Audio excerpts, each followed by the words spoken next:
The President's Shadow. Chapter 1. The Briefing. Agent Sam Carter stood at the edge of the Situation Room, his pulse quickening as the President's advisors finished their meeting. The air was thick with tension as key members of the National Security Council debated the latest intelligence reports. But Sam wasn't there for the briefing. His eyes were locked on the folder in his hand, a document he wasn't supposed to have. Just hours ago, an anonymous package had arrived at his doorstep. No return address, no indication of its origin. Only his name scribbled in bold, block letters. He had opened it, and within minutes, realized he was holding a piece of a deadly puzzle, a conspiracy targeting the president. The file revealed a list of names, many he recognized: senators, high-ranking officials, and even military leaders. But there was one glaring omission: the mastermind's identity. Carter. A voice snapped him from his thoughts. He turned to face Director Mitchell, the head of the Secret Service. The director's face was stone cold, his eyes narrowing with suspicion. "You're needed in the president's office." Sam swallowed hard, sliding the folder under his jacket. He nodded, pushing the doors open and stepping into the hallway.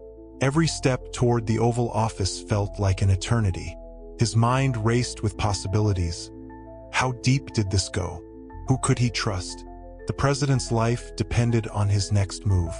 Inside the Oval Office, President Walter Myers stood behind his desk, reviewing documents while his chief of staff briefed him on the day's schedule. When he saw Sam, the president offered a brief smile, but it didn't reach his eyes. "Sam," Myers said, setting the papers aside, "I need you to look into something for me." Quietly. The president's request wasn't unusual, but today, it sent a chill down Sam's spine. Did Myers know about the conspiracy? Was the president already a target? "I'm assigning you to a special detail," Myers continued, his voice lowering. "This stays between us. No one else." Sam nodded, his hand instinctively tightening around the hidden folder. "Understood, Mr. President." But as he left the office, one question burned in his mind. Was the president the target, or was he part of the conspiracy? Things are heating up. What do you think Sam will uncover next? Don't forget to subscribe and share to follow this suspenseful journey. Chapter 2. The Package. Sam Carter stepped out of the White House, the cool autumn air slapping him in the face as he walked down the dimly lit path. His phone buzzed in his pocket, a text message from his Secret Service colleague, Mark Benson. "Meet me at the usual place. Urgent." His heartbeat quickened. The last time Mark had sent a message like that, they had uncovered a covert operation to infiltrate a Senate intelligence meeting. Whatever this was, Sam knew it wasn't good. 15 minutes later, Sam pulled into a nondescript parking garage on the outskirts of D.C. Mark's car was parked in the far corner, hidden from view. As Sam approached, Mark stepped out, his face pale, his hands shaking. "Sam, this is bigger than we thought," Mark said, handing him another folder. "You're being watched. They know about the file." Sam's stomach dropped. He hadn't told anyone about the folder, not even Mark. "How do you?" Mark cut him off. "You're not the only one. They're tracking every move we make. You, me, the president, everyone." Sam opened the folder. Inside were photographs, surveillance shots of him entering his apartment, meeting with the president, and even a picture of the mysterious package he'd received. Whoever was behind this was watching his every move. "This is why I needed to see you," Mark continued. "There's a meeting happening tonight, a secret one. High-level people. If we don't find out what they're planning, the president won't make it through the week." Sam's mind raced. The threat was closer than he had anticipated, and if Mark was right, time was running out. "Where's the meeting?" Sam asked. "Downtown." "But Sam, there's more. I think there's a mole in the president's inner circle." Sam stared at Mark, the weight of the revelation sinking in. He knew what he had to do, but the risks were growing by the minute. Could he trust anyone? Mark handed him a final piece of information, a keycard with a time and location scribbled on it. "Be careful, Sam. They're already one step ahead." Sam nodded and slipped the card into his pocket.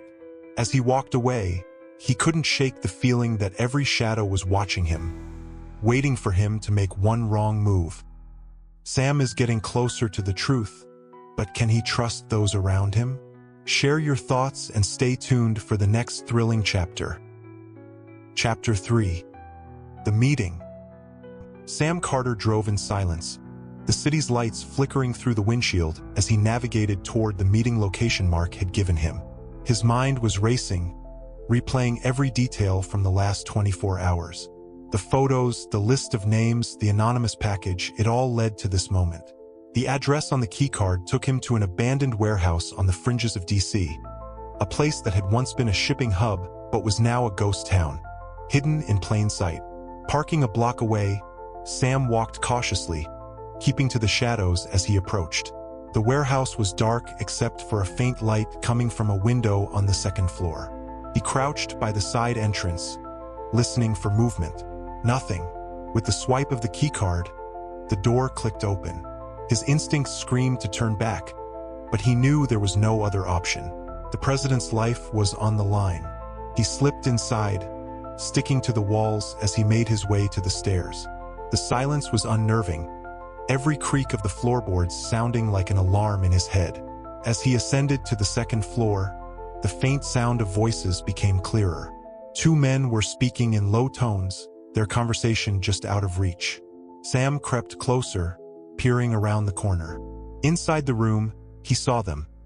Senator Douglas, the chairman of the Senate Intelligence Committee, and General Wilkins, the president's top military advisor. Both were seated at a table, documents spread before them. They were reviewing something, a map, blueprints of the White House. "It's all in place," Senator Douglas was saying, his voice calm, almost rehearsed. "Once the president steps outside, he'll be exposed. There won't be time for the Secret Service to react." Sam's blood ran cold. It was worse than he thought. This wasn't just a plot to discredit the president. It was an assassination plan. General Wilkins leaned forward. "What about Carter? He's been poking around, and the director is already suspicious." Senator Douglas waved his hand dismissively. "Carter won't be a problem for much longer. We've got people watching him. If he gets too close, we'll take care of him." Sam's heart pounded in his chest. He knew he had to act, but without concrete evidence, his word against two of the highest-ranking officials in the country would be worthless. He had to get closer, find something he could use. Suddenly, the sound of footsteps echoed from behind. Sam turned just in time to see a shadowy figure moving toward him. His training kicked in. In one swift motion, he pressed himself flat against the wall, narrowly avoiding being seen. The figure passed by, oblivious, and entered the room with Douglas and Wilkins. "We've got company," the man said, handing a phone to the general. "Just received word that Carter's on his way." Sam's pulse spiked. They knew he was here. "Let's finish this," Wilkins said, standing up. "He won't make it out of here alive." Sam slipped away, moving as quickly and quietly as possible down the stairs. He was outnumbered and outgunned. The warehouse was a trap, and he had walked straight into it. He reached the exit, but as he stepped outside, a black SUV screeched to a halt in front of him. Two armed men jumped out, weapons drawn. Sam's mind raced. There was no way out unless he took the offensive. With a burst of adrenaline, Sam lunged toward the nearest man, disarming him in seconds. A gunshot rang out, but Sam didn't stop. He grabbed the gun, spun, and fired at the second attacker, sending him crashing to the ground. But before he could react, the SUV roared to life, speeding toward him. Sam dove out of the way, the vehicle narrowly missing him as it screeched around the corner and disappeared into the night. He was alone again, breathing heavily, adrenaline still surging through his veins. But he had something now, proof that the conspiracy was real. He had seen the faces of the men behind the plot. Now, he just had to survive long enough to expose them. What a close call. Sam's in deep now, But will he manage to stay one step ahead of his enemies? Keep following the action. Subscribe and share to find out. Chapter 4. The Evidence. Sam's hands shook as he closed the door to his apartment, locking it behind him. He had barely escaped with his life, and now the weight of what he had learned threatened to crush him. The conspiracy ran deep. Senators, generals, men who were supposed to be loyal to the country, and all of them wanted the president dead. He crossed the room, tossing the gun he had taken onto the table. His mind was still reeling. What now? Who could he trust? His phone buzzed, breaking through his thoughts. It was Mark. "You okay?" Mark's voice was tight, worried. "I heard about the warehouse. They're saying 2 men are down. Are you hurt?"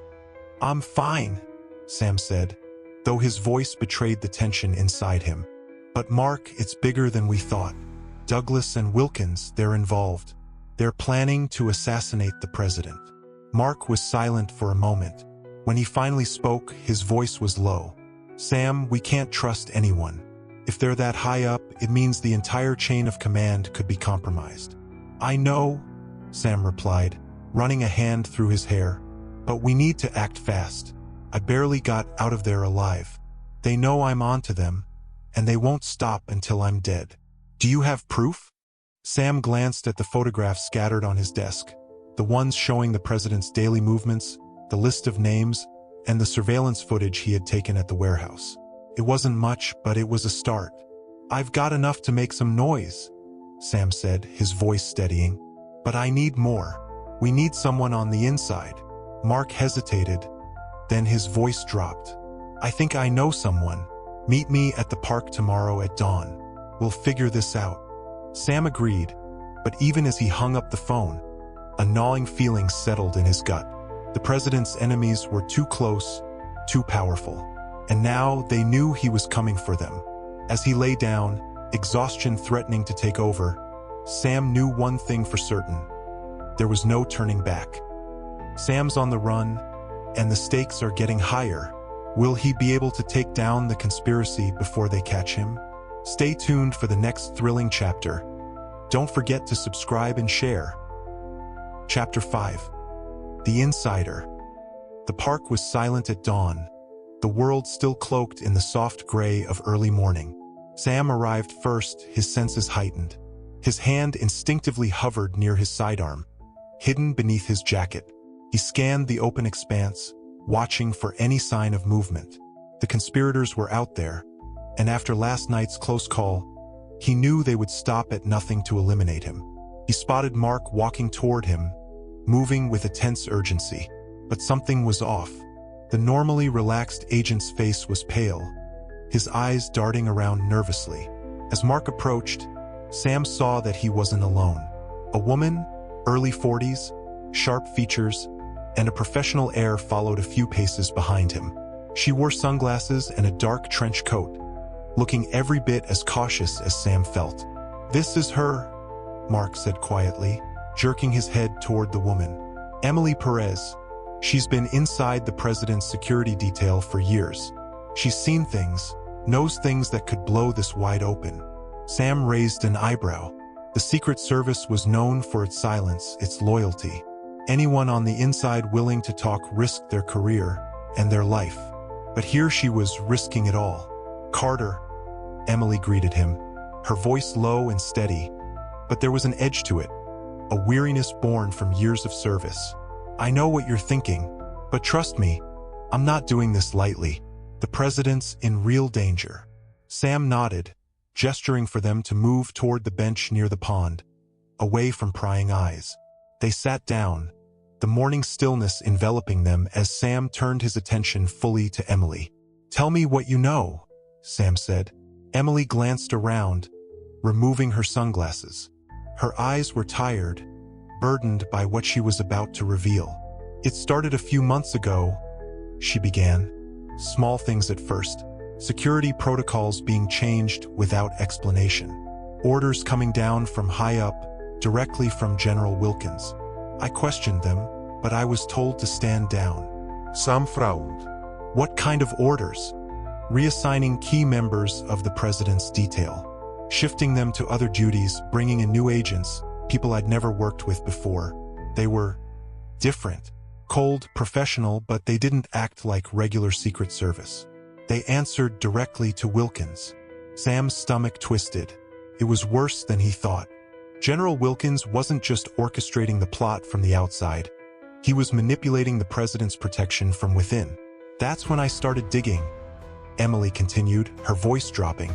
I accessed some restricted files, security briefings I wasn't supposed to see, and that's when I found it. Sam leaned forward, his attention fully locked on her. Found what? A scheduled breach, Emily said, her voice almost a whisper now. During a public event next week. The president's planned appearance at the Veterans Memorial. It's all set. They're going to take him out in front of the cameras. Make it look like a lone gunman. Sam's blood ran cold. It was a classic play, a narrative that would dominate the news, divert attention from the deeper conspiracy. What about the security team? The Secret Service won't let anyone near him. They don't have to, Emily replied grimly. They've already replaced key personnel. They'll be the ones to create the window for the hit. For a moment, Sam said nothing, the enormity of the plot sinking in. They weren't just trying to kill the president. They were manipulating the entire government apparatus to do it. The real perpetrators would walk away clean, and the world would believe whatever convenient lie they sold to the media. We can't let that happen, Sam said, his voice hard. We need to expose them before the event. But we can't go through the normal channels. Not with Wilkins and Douglas pulling the strings. Emily nodded, but there was something in her expression, a flicker of hesitation. There's something else. The president, he knows something. He's been acting strange lately, more paranoid. I think he suspects what's going on, but he doesn't know who to trust. Sam froze. If the president knew, that meant he was already taking steps, possibly dangerous ones. If he knows, why hasn't he done anything? Because he's surrounded by the people plotting against him, Emily said. Wilkins, Douglas, they control his inner circle. And if the president makes a move without solid proof, they'll paint him as unstable. They've been setting him up for months. Sam cursed under his breath. It was a deadly game of chess, and the president was already in check. He needed more than just suspicion to act. What do we do? Mark asked, his voice tight with the gravity of the situation. Sam didn't answer immediately. His mind was racing, formulating a plan. They needed to expose the plot, but they also needed to protect the president before it was too late. We get the proof, Sam said finally. We need to gather enough evidence to go public. And we need to keep the president safe until then. But how? Emily asked. We don't know who else is involved. We're running out of time. Sam's eyes narrowed. We start with the event. We know when and where the hit is going to happen. We turn the tables, use the plan against them. But first, I need access to everything you've got. The files, the security details, anything that links Wilkins and Douglas to the operation. Emily nodded, pulling a small flash drive from her coat pocket. I brought everything I could find. It's not much, but it's a start. Sam took the drive, pocketing it. We'll analyze it tonight. Mark, I need you to set up a secure meeting with our tech contacts. We're going to need all the help we can get. Mark nodded, standing to leave, but before he could take a step, the sound of a phone buzzing interrupted them. Sam looked down. It was his phone, an unknown number. He hesitated, then answered. Carter. A distorted voice came through the line, sending a chill down his spine. You're in over your head, Agent Carter. Stop now or we'll stop you. The line went dead. Sam clenched his jaw, gripping the phone tightly. The game was no longer in the shadows. The conspirators knew he was closing in, and they were ready to strike. Sam is closer than ever to exposing the conspiracy, but now the enemies are watching his every move. How will he fight back? Keep following for the thrilling twists ahead. Subscribe and share to find out. Chapter 6. The countdown begins. Later that night, Sam and Mark sat in a dimly lit safe house on the outskirts of the city. The walls were bare, save for a few outdated maps and peeling paint, but the location had the one thing they needed most: security. Their tech contact, a hacker known only as Rook, sat at a makeshift workstation, his fingers flying over the keyboard as he combed through the data on Emily's flash drive. "Anything?" Sam asked, his voice low but tense. He had been pacing for the last half hour, the weight of time pressing down on him like a vice. Rook didn't look up, his attention fully focused on the screen. A lot of encrypted files here. They really didn't want anyone to see this stuff. His fingers paused for a moment, a smile creeping across his face. "But they didn't count on me." With a final keystroke, the screen filled with lines of decrypted text, blueprints, and security protocols. Rook leaned back, admiring his work. "Got it." Sam rushed to the screen, scanning the data. There it was, detailed plans for the Veterans Memorial event. Security routes, sniper positions, contingency plans. All of it leading to one chilling conclusion: the president would be exposed, right where the conspirators wanted him. "We need to get this to someone we trust," Sam said, his voice hard. "This is the proof we need." Mark nodded, already dialing a number on his phone. But before he could make the call, the sound of tires screeching outside made them all freeze. Rook stood up, his face pale. "Did you lead anyone here?" "No," Sam said, grabbing his gun. "Get down." The door burst open before anyone could react, armed men flooding into the room. Sam fired, but he was outnumbered. Within seconds, he felt a hard blow to the back of his head, and the world went black. Chapter 7. The Trap. The first thing Sam felt was the cold, hard surface beneath him. His head throbbed, the pain pulsing behind his eyes. He blinked, trying to focus, but the world was blurry. Slowly, the room came into view. A dark, windowless space, with nothing but a single light bulb hanging from the ceiling. His hands were bound tightly behind him, the rope digging into his wrists. He wasn't alone. Across from him, Mark was slumped in a chair, unconscious. His face was bruised, blood trickling from a cut on his temple. Rook, the tech genius, was nowhere to be seen. The only sound in the room was the faint buzz of the light bulb and the soft shuffle of footsteps approaching from the shadows. "Carter," a familiar voice drawled, "you've been a thorn in my side for far too long." General Wilkins stepped into the light, his face calm, almost smug. Behind him, Senator Douglas appeared, arms crossed, watching Sam with cold detachment. Sam's mind raced. He was trapped, captured by the very men he had been trying to expose. But he wasn't ready to give up. "Not yet.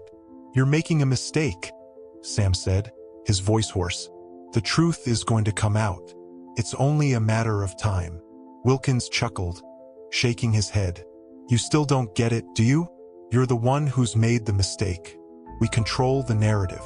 By the time anyone realizes what's happened, the president will be dead, and you'll be nothing but a footnote. A rogue agent who went too far." Sam's jaw tightened. He had expected something like this, but hearing it spelled out made his blood boil. "And what's your endgame? Power?